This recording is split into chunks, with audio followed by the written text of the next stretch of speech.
এখন যে আসনটি করছি তার নাম হলো পদ্মকোণাসন। এই আসনটি যাদের গ্রোয়িং এরিয়া এবং অ্যাবডোমেনে চোট আছে তাদের এই আসনটি করা যাবে না।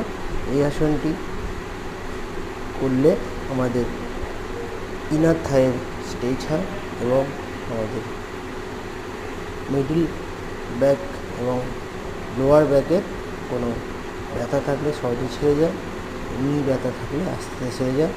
এই আসনটি আমরা করবো ধীরে ধীরে শ্বাস নিয়ে সামনের দিকে ডাউন হবো, ফোরহেডটাকে টাচ করবো, ফাইনাল পজিশনে গিয়ে নর্মাল ব্রিথে থাকবো এবং কিছুক্ষণ থাকার পর ধীরে ধীরে ধীরে ধীরে আবার উঠবো, উঠে আস্তে আস্তে সুখাসনে চলে যাব। এই আসনটি মহিলাদের ক্ষেত্রে খুব উপকারী। পিসিওডি যাদের আছে তাদের ক্ষেত্রে এই আসনটি খুবই উপকারী মহিলাদের ক্ষেত্রে। ওকে, থ্যাংক ইউ। ওকে।